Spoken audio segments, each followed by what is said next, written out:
నేను కుంతి యొక్క మొదటి కొడుకునని తెలిస్తే అతడు ఎలాంటి పరిస్థితిలో కూడా రాజ్యాన్ని స్వీకరించడు. ఇది సత్యం. స ఏవ రాజా ధర్మాత్మా శాశ్వతోస్తు యుధిష్ఠిరః నేతాయశ్చ వృషీకేశః యోద్ధాయశ్చ ధనంజయః. ఒకవేళ నాకే ఈ రాజ్యం అంతా లభిస్తే దానంతా నేను ధర్మాత్ముడైన ధర్మరాజుకే ఇవ్వాలి. ధర్మరాజుకు మాత్రం తెలియవద్దండి యుద్ధం అయ్యేంతవరకు. చాలా బాధపడతాడు. ధర్మాత్ముడైన ధర్మరాజే ఎప్పటికైనా శాశ్వతంగా రాజు కావాలి. ఎప్పటికైనా ఆయనే కావాలి. మేము గెలుచుకున్నా నేను గెలుచుకున్నా ఆయనే రాజు కావాలి. ఎందుకంటే అతడిని నడిపేవాడు శ్రీకృష్ణుడు, అతడి కోసం యుద్ధం చేసేవాడు అర్జునుడు, భీముడు, నకులుడు, సహదేవుడు, ఉపపాండవులు, ధృష్టద్యుమ్నుడు, ద్రుపదుడు, సాత్యకి, ఉత్తమౌజుడు, యుధామన్యుడు, సత్యధర్ముడు, చేకితానుడు, శిఖండి, కేకేయ సోదరులు, కుంతీభోజుడు, భీముడు మేనమామైనటువంటి సేనజిత్తు, శంకుడు, అందరికీ నువ్వే పెన్నిధివి. ఇలా రాజులందరూ ఒకచోటుకే చేరారు. ఆ రాజులందరితోనూ కలిసి ఉన్న ఈ భూమి అంతా ధర్మరాజుదే కావాలి, ధర్మరాజుదే అవుతుంది. ఇక్కడి నుంచి కర్ణుడు యజ్ఞంతోనూ యజ్ఞంలో ఉపయోగించే సామగ్రితోనూ పాండవులను పోల్చి చెప్పాడు. ఓ కృష్ణ, దుర్యోధనుడికి ఆయుధ యజ్ఞం జరగబోతుంది. ఆ యజ్ఞానికి నువ్వే ఉపద్రష్టవు అవుతావు. ఆ యజ్ఞంలో నువ్వే ఆధ్వర్యుడివు, నడిపించేవాడు అవుతావు. అర్జునుడు ఇందులో హోతయ్య ఉన్నాడు. గాంధీవం సురుక్కయి ఉన్నది. వీరుల వీర్యం ఘృతమై ఉంది. ఐంద్రాస్త్రం, పాశుపతాస్త్రం, బ్రహ్మాస్త్రం, చూణా కరుణాస్త్రం అనేవి అర్జునుడు ఉపయోగించే మంత్రాలై ఉన్నాయి. అభిమన్యుడు పరాక్రమంలో అర్జునుడిని అనుసరిస్తాడు. ఒక విధంగా అతడే అధికుడై ఉన్నాడు. ఈ శస్త్రయజ్ఞంలో అతడు ఉద్ఘాత్ర కర్మను చేస్తాడు. ఏనుగుల సమూహాలను సంహరిస్తూ పెద్దగా ధ్వనిస్తూ సామగానాలు చేసే మహాబలుడు భీముడు దానికి ఉద్ఘాతి అయి ఉన్నాడు. ధర్మాత్ముడైన ధర్మరాజు జపహోమాలు చేస్తూ బ్రహ్మ పదవిని నిర్వహిస్తాడు. శంఖధ్వనులు, మద్దెలల మ్రోతలు, భేరీ నాదలు, సింహనాదాలు మొదలైన ధ్వనులన్నీ సుబ్రహ్మణ్య స్థానాన్ని వహిస్తాయి. మాద్రీపుత్రుడైన నకుల సహదేవులు యజ్ఞ పశువును సంస్కరించే పరలోకానికి పంపించే కర్మను చేస్తారు. చిత్ర వర్ణాల ధ్వజాల గల రథాల వరుసలు ఈ యజ్ఞంలో యూపస్తంభాలవుతాయి. కర్ణి, నాళికం, నారాచం, వత్సదంతం అనే పేర్లు గల బాణాలు సోమద్రవ్యం చల్లే పాత్రలు అవుతాయి. తోమరాలు సోమరసం నింపిన పాత్రలవుతాయి. ధనస్సులు పవిత్రాలవుతాయి. కృష్ణ, ఆ యజ్ఞంలో కత్తులు కపాలాలవుతాయి. తలలు పురోడాశాలవుతాయి. నెత్తురే హవిస్సవుతుంది. శక్తులు సమితులవుతాయి. గదలు పరిధులవుతాయి. కృప ద్రోణుల శిష్యులు సదస్యులవుతారు. అర్జునుడు, ద్రోణుడు, అశ్వత్థామ మొదలైన మహారథులు ప్రయోగించిన బాణాలు ఈ యజ్ఞంలో పరిస్తోమాలవుతాయి. సాత్యకి అధ్వర్యుడిని వెంట ఉండి ప్రతిప్రస్థాన కర్మ చేస్తాడు. ఇక్కడ దుర్యోధనుడు యజ్ఞదీక్షితుడిగా ఉంటాడు. మహాసైన్యమే అతడి భార్య అవుతుంది. మహాబలుడైన ఘటోత్కచుడు అతిరాత్రమనే యజ్ఞకర్మతో పశువుకు పరలోక గతిని కలిగించే కర్మను చేస్తాడు. వైతానికం అనేటువంటి శ్రౌత యజ్ఞంలో అగ్ని నుండి పుట్టిన ధృష్టద్యుమ్నుడే దక్షిణయ్యున్నాడు. కృష్ణ, దుర్యోధనుడి ప్రీతి కోసం పాండవులను నేను పౌరుషంగా మాట్లాడాను. ఆ తప్పు పనికి ఎంతో బాధపడుతున్నాను. ఓ కృష్ణ, అర్జునుడి చేతిలో చనిపోయిన నన్ను చూసినప్పుడు అదే ఈ యజ్ఞానికి పునశ్చిత్తి అవుతుంది. అంటే కర్ణుడికి అంతా తెలుసు. కర్ణుడు దివ్యజ్ఞాని అని తెలుస్తుంది. ఎందుకంటే శాస్త్రాలు చదువుకున్నాడు, శస్త్రాస్త్రాలను చదువుకున్నాడు. ముందుగానే తెలుసు పాండుపుత్రుడు అని కూడా అంతా తెలుసు. ఎవరెవరు ఏమేమవుతారనేది కూడా తెలుసు. ఈ యుద్ధంలో ఎవరిది జయం అనేది కూడా తెలిసిపోయింది. యజ్ఞం పూర్తి అయ్యాక చేసేటువంటి కర్మను పునశ్చిత్తి అంటారు. ఆర్తనాదం చేస్తున్నటువంటి దుశ్శాసనుడి రక్తాన్ని భీముడు త్రాగుతూ ఉంటే అప్పుడు సూయ అనే కార్యం జరిగినట్లు అవుతుంది. సూయ అంటే సోమరసాన్ని త్రాగటం అనే అర్థం. దృష్టద్యుమ్నుడు ద్రోణుణ్ణి, శిఖండి భీష్ముణ్ణి పడగొట్టినప్పుడు అది యజ్ఞావసానం అవుతుంది, ముగిసిపోతుంది. మహాబలుడైనటువంటి భీముడు చివరికి దుర్యోధనుణ్ణి చంపినప్పుడు ఈ ధార్తరాష్ట్ర యజ్ఞం పరిసమాప్తమైపోతుంది. భర్తలు కొడుకులు చనిపోగా ధృతరాష్ట్రుడి కోడళ్ళు, వారి కొడుకులు కోడళ్ళు గాంధారితో కలిసి ఒకచోట చేరుతారు. వారికి సంబంధించిన వారి శవాల చుట్టూ కుక్కలు, గద్దలు, గోరింకలు తిరుగుతూ ఉంటాయి. వారందరి ఏడుపులే ఈ యజ్ఞానికి అవభృత స్థానం అవుతుంది. అబ్బా, విద్యావంతులు, వయోవృద్ధులైన క్షత్రియులు నీ వల్ల ప్రయోజనం లేని మరణాన్ని పొందకుండా ఉండాలి. 3 లోకాలను పుణ్యక్షేత్రమైనటువంటి కురుక్షేత్రంలో నిండిన ఈ రాజులందరూ ఆయుధం మరణం పొందెదరుగాక. తదత్ర పుండరీకాక్ష విధస్వ యదభీప్సితం యథాకార్ స్నేన క్షత్రం స్వర్గమవాప్నుయాత్. శ్రీకృష్ణ, ఈ రాజుల సమూహం అంతా ఒక్కసారిగా స్వర్గాన్ని పొందేలాగా చూడు స్వామి. అదే అందరి కోరిక. పర్వతాలు, నదులు నిలిచి ఉన్నంతకాలం ఈ కీర్తి ధ్వని శాశ్వతంగా నిలుస్తుంది. క్షత్రియుల కీర్తి, ధనాన్ని సంపాదించిన మహాభారత యుద్ధాన్ని విప్రుల సమావేశాలలోనూ సభలలోనూ చెప్పుకుంటూ ఉండెదరుగాక. ఎప్పుడూ ఈ మహాభారతం చెప్పుకుంటూ ఉండెదరుగాక. ఓ కేశవ, ఈ రహస్యాన్ని ఎప్పుడూ బయట పెట్టకు. ఎవరికి పెట్టినా కూడా ధర్మరాయికి మాత్రం చెప్పద్దు. అర్జునుని మాత్రమే నాతో యుద్ధానికి తీసుకురా, నీకు నమస్కారం అన్నాడు కర్ణుడు. శ్రీకృష్ణాయ పరమాత్మనే నమః. 142వ అధ్యాయం. సంజయుడు ధృతరాష్ట్రుడికి ఇలా చెప్పాడు. ఓ మహారాజా, అప్పుడు శ్రీకృష్ణుడు కర్ణుడి అభిప్రాయాన్ని విని చిరునవ్వు నవ్వుతూ ఇలా అన్నాడు. ఓ కర్ణ, నీకు రాజ్యం పొందాలని లేదు. నీ మనస్సుకు నా ఉపాయం నచ్చటం లేదు. ఈ భూమిని నేనే నీకిస్తాను. అయినా నీకెందుకు పాలించాలని అనిపించటం లేదు? పాండవులకు తప్పకుండా జయం లభిస్తుంది. ఇందులో ఏ సందేహమూ లేదు. అర్జునుడి కపిధ్వజాన్ని విశ్వకర్మ దివ్యమైన మాయతో ఇంద్రుడి జెండాలాగా వెలిగిపోయేలాగా చేశాడు. దీని మీద దివ్యమైనటువంటి భూతాలున్నాయి. అవి పాండవులకు జయం కలిగించేలాగా చూస్తున్నాయి, కౌరవులకు భయం కలిగించేలాగా చూస్తున్నాయి. ఓ కర్ణ, ఇవన్నీ తెలుసు కదా నీకు. అర్జునుడి ధ్వజం ఎత్తుగా ఉంది కదా, అగ్ని సమానమైన రూపంతో నిలువుగాను అడ్డంగాను యోజనం దూరం వ్యాపించి ఉంది కదా.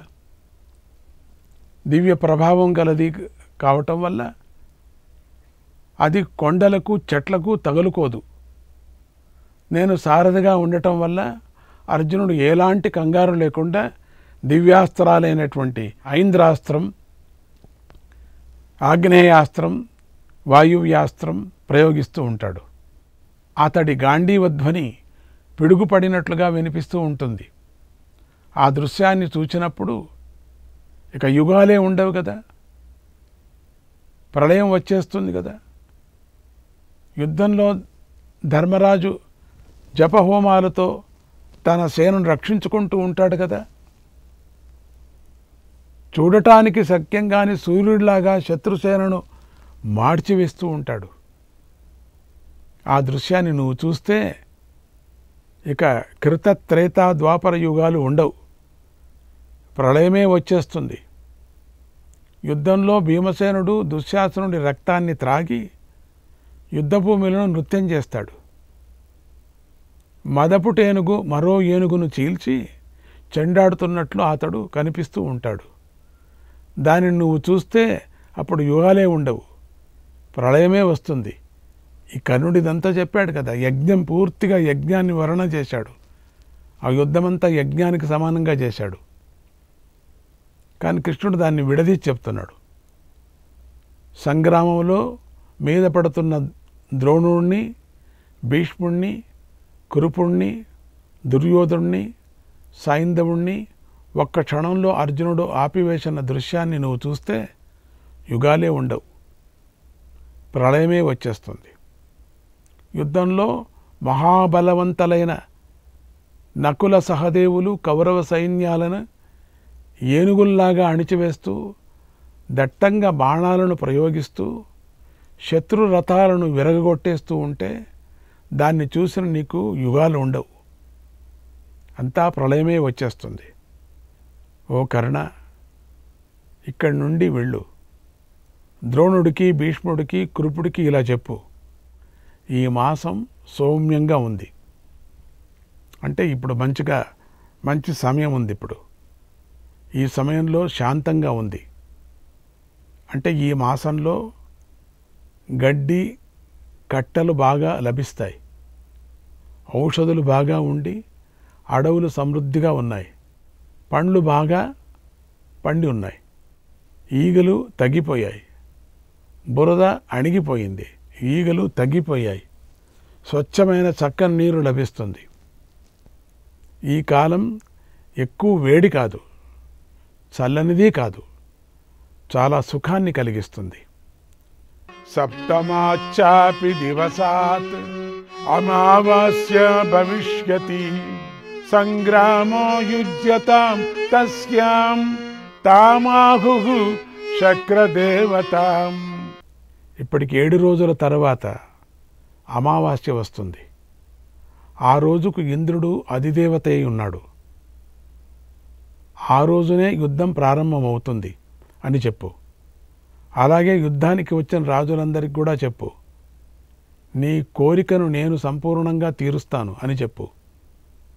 దుర్యోధనుడి వశంలో ఉన్నటువంటి రాజులు, రాకుమారులు తప్పకుండా ఉత్తమ గతిని పొందుతారు అన్నాడు శ్రీకృష్ణ పరమాత్మ. వాళ్ళకి చెప్పు కరెక్ట్గా.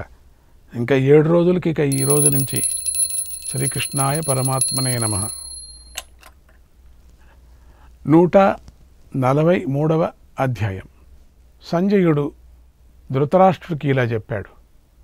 ఓ మహారాజా, కర్ణుడు కృష్ణుని గౌరవిస్తూ ఇలా అన్నాడు. ఓ కృష్ణ, నీకన్నీ తెలుసు, అయినా నన్ను మోహబెట్టాలని ఎందుకు అనుకుంటున్నావు? ఈ భూమి అంతటికీ వినాశకాలం దాపురించింది. దానికి నేను, శకుని, దుశ్శాసనుడు, దుర్యోధనుడు కారణమయ్యాం. పాండవులకు, కౌరవులకు ఇప్పుడు ఘోరమైన యుద్ధం జరగబోతుంది. అప్పుడు యుద్ధభూమిలో రక్తపు బురద ఖచ్చితంగా ఏర్పడుతుంది, ఇందులో సందేహం లేదు. దుర్యోధనుడికి వశులైనటువంటి రాజులు, రాకుమారులు బాణాగ్నిలో కాలి యమలోకానికి వెళతారు. కృష్ణ, భయంకరాలైనటువంటి పీడకలలు, భయంకరంగా ఉండేటువంటిది శకునాలు, ఉత్పాతాలు కనిపిస్తున్నాయి. అంటే నాకు కనిపిస్తున్నాయి. దుర్యోధనుడికి పరాజయం, ధర్మరాజుకు జయం కలుగుతున్నట్లుగాను నాకు కలలు వస్తున్నాయి. నాకు ఖండితం నేను కలలు కంటున్నా. అవి ఒళ్ళును జలధరింపజేస్తున్నాయి. తీక్ష్ణమైన శని రోహిణీ నక్షత్రాన్ని, ప్రాణులను ఎంతో పీడిస్తుంది. అంగారక గ్రహం జ్యేష్ఠా నక్షత్రంలో వక్ర మార్గంలో సంచరిస్తుంది. మిత్రులను క్షీణింపజేస్తూ అనురాధ నక్షత్రాన్ని చేరుతుంది. కృష్ణ కౌరవులకు మహాభయం దాపురించింది. చిత్రా నక్షత్రాన్ని గ్రహం ఎంతో పీడిస్తుంది. చంద్రరేఖ సన్నగా అయిపోయింది. రాహువు సూర్యుడిని చేరుతున్నాడు. ఆకాశం నుండి ఉల్కలు పడిపోతున్నాయి, పిడుగులు పడిపోతున్నాయి, భూమి కంపిస్తుంది. ఏనుగులు ఎంతో బాధతో మూలుగుతున్నాయి. గుర్రాలు కన్నీరు కారుస్తూ ఉన్నాయి. కృష్ణ అవి నీరు త్రాగటానికి, గడ్డి తినటానికి ఇష్టపడటం లేదు. ఇలా చెడు శకునాలు కలిగినప్పుడు ప్రాణులన్నీ నశించే దారుణమైన భయం కలుగుతుంది అని పండితులు ఫలితం చెప్తున్నారు. గుర్రాలను, ఏనుగులకు, మానవులకు కూడా తిండి తక్కువగా కనిపిస్తుంది, మలం ఎక్కువగా కనిపిస్తుంది.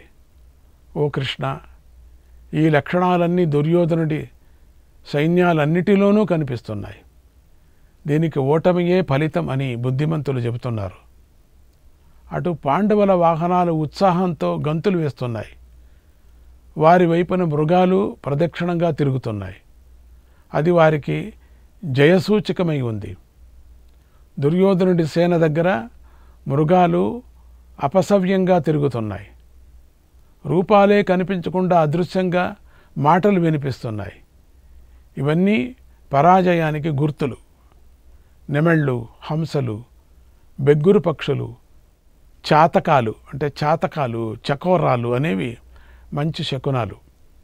వీటి గుంపులన్నీ పాండవుల దగ్గరే తిరుగుతున్నాయి. మా దగ్గర ఒక్కటి కూడా కనపడలేదు.